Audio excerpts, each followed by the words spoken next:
حضرت ابراہیم علیہ السلام کا نام سنتے ہی دلوں میں ایمان اور توکل کی روشنی جاگ اٹھتی ہے۔ آپ خلیل اللہ تھے، اللہ تعالیٰ کے وہ نبی جنہیں اپنی زندگی کے ہر لمحے میں آزمائشوں سے گزرنا پڑا، لیکن ہر مرتبہ اللہ کی رضا اور ایمان کی پختگی کے ساتھ سرخرو ہوئے۔ آپ کی قوم کے سرداروں میں سب سے بڑا بادشاہ نمرود تھا، جو اپنے تکبر اور غرور کی وجہ سے خود کو خدا کہلوانا چاہتا تھا۔ اس کی بادشاہت وسیع تھی، خزانے بے شمار تھے، لیکن اس کے دل میں غرور اور اللہ کے مقابلے پر کھڑے ہونے کا زہر بھرا ہوا تھا۔ حضرت ابراہیم علیہ السلام جب اس قوم کے سامنے اللہ کی وحدانیت کی دعوت لے کر آئے تو نمرود نے اپنے اقتدار کے نشے میں آ کر آپ کو طرح طرح سے تکلیفیں پہنچائیں۔ کبھی آگ میں ڈال دیا، کبھی اپنی رعایا کو بھڑکایا کہ یہ نوجوان ہمارے معبودوں کی توہین کرتا ہے، لیکن اللہ نے ہر مرتبہ حضرت ابراہیم علیہ السلام کو محفوظ رکھا اور ان کی عزت کو بڑھایا۔ اسی نمرود کی ایک بیٹی تھی، جو بچپن ہی سے اپنے باپ کے ظلم و جبر کو دیکھتی رہی تھی۔ اس کے محل میں عیش و آرام کی ہر چیز موجود تھی، لیکن دل کے اندر ایک خلا تھا۔ وہ سوچتی تھی کہ میرے باپ کے پاس سب کچھ ہے مگر سکون نہیں، اس کے چہرے پر ہمیشہ ایک تکبر اور ضد کی جھلک رہتی ہے۔ نمرود کی بیٹی اکثر کھڑکیوں سے باہر دیکھتی، جہاں غریب لوگ، اللہ کے نیک بندے اور سادہ زندگی گزارنے والے لوگ رہتے تھے۔ اس کے دل میں یہ سوال اٹھتا کہ آخر سچائی کس کے پاس ہے، وہ لوگ جو کم وسائل کے باوجود خوش اور پرسکون ہیں، یا میرے باپ جیسا بادشاہ جس کے پاس سب کچھ ہے مگر دل کا چین نہیں۔ ان خیالات نے نمرود کی بیٹی کے دل میں ایک تبدیلی کی لہر پیدا کر دی تھی۔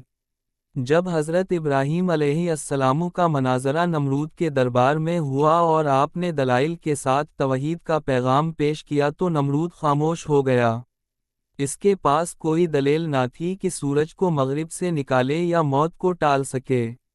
یہ مناظرہ اگرچہ ظاہری طور پر نمرود کی جاواو جلال میں کوئی کمی نہ لا سکا، لیکن اس کے محل کے اندر موجود کئی لوگ حقیقت کو پہچاننے لگے تھے۔ ان میں سے سب سے زیادہ متاثر اس کی اپنی بیٹی ہوئی۔ وہ سوچنے لگی کہ ابراہیم علیہ السلام کا رب ہی اصل خدا ہے، جو زندگی دیتا ہے، موت دیتا ہے، سورج کو مشرق سے طلوع کرتا ہے اور ہر شے پر قادر ہے۔ آہستہ آہستہ اس کا دل حضرت ابراہیم علیہ السلام کی طرف مائل ہونے لگا۔ نمرود کی بیٹی رات کے اندھیروں میں اکثر اللہ کے حضور دعا کرتی کہ اے رب حقیقی، اگر تو واقعی ہے تو مجھے ہدایت دے، میرے دل کو نور سے بھر دے۔ ایک دن وہ اپنے چند قابل اعتماد خادموں کے ساتھ خفیہ طور پر حضرت ابراہیم علیہ السلام کی ملاقات کے لیے نکل پڑی۔ جب اس نے آپ کو دیکھا تو اس کے دل کو قرار آ گیا۔ اس نے کہا، اے اللہ کے نبی، میں نے آپ کے بارے میں بہت کچھ سنا ہے، میں جانتی ہوں کہ آپ کو میرے باپ نے بہت ستایا ہے، لیکن میرا دل گواہی دیتا ہے کہ آپ سچے ہیں۔ میں یہ چاہتی ہوں کہ میں بھی آپ کے رب پر ایمان لے آؤں۔ حضرت ابراہیم علیہ السلام نے اسے اللہ کی وحدانیت سمجھائی، توکل کا سبق دیا اور کہا کہ ایمان دل کی گہرائی سے آنا چاہیے، زبانی دعوے سے نہیں۔ نمرود کی بیٹی نے اسی وقت کلمہ توحید پڑھا اور اللہ کی بندگی قبول کر لی۔ یہ خبر اگر نمرود کو معلوم ہو جاتی تو وہ اپنی بیٹی کو بھی اپنی رعایا کی طرح سخت سزا دیتا۔ اس لیے حضرت ابراہیم علیہ السلام نے اسے نصیحت کی کہ ایمان کو دل میں مضبوط رکھو، عبادت اللہ ہی کے لیے کرو، اور اس وقت کا انتظار کرو جب اللہ تمہیں اپنے دین پر کھل کر عمل کرنے کا موقع دے۔ نمرود کی بیٹی اپنے کمرے میں چپکے چپکے نماز ادا کرتی، روزے رکھتی اور اللہ کو یاد کرتی۔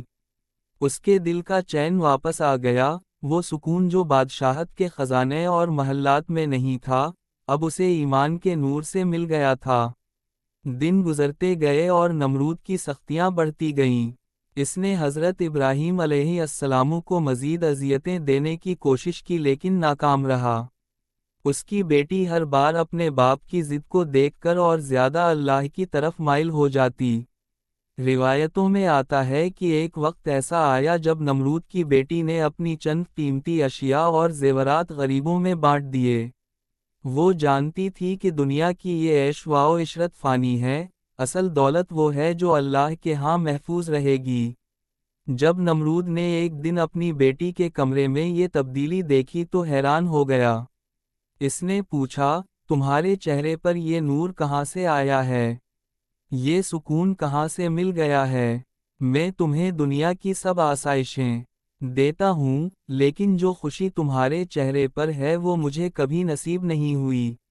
بیٹی نے جواب دیا، ابا جان، یہ نور اس خدا کی عبادت سے آیا ہے جو زمین و آسمان کا مالک ہے، جو زندگی دیتا ہے اور موت دیتا ہے، جو میرا اور آپ کا بھی رب ہے۔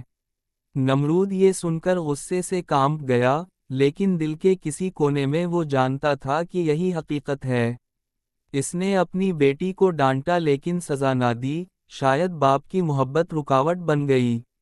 حضرت ابراہیم علیہ السلام اور نمرود کی بیٹی کا یہ تعلق ایمان اور صداقت کی بنیاد پر تھا۔ وہ اکثر آپ کی باتیں سنتی، آپ سے دین کی تعلیمات حاصل کرتی۔ اس کے دل میں یہ یقین پختہ ہو گیا کہ اللہ کے نیک بندوں کے ساتھ رہنا ہی اصل عزت ہے، چاہے دنیا والے کچھ بھی کہیں۔ یہ واقعہ ہمیں یہ سبق دیتا ہے کہ ایمان کا تعلق نہ محلوں سے ہے نہ غربت سے، بلکہ دل کی سچائی اور اللہ کے سامنے جھکنے سے ہے۔ نمرود کی بیٹی کے لیے ایمان کی دولت سب سے بڑی نعمت تھی، جسے نہ اس کے باپ کی بادشاہت چھین سکی نہ دنیا کی سازشیں۔ اس نے اپنے باپ کے تکبر کے برعکس عاجزی کو اختیار کیا اور اللہ کے آگے جھک کر دنیا و آخرت دونوں کی کامیابی حاصل کی۔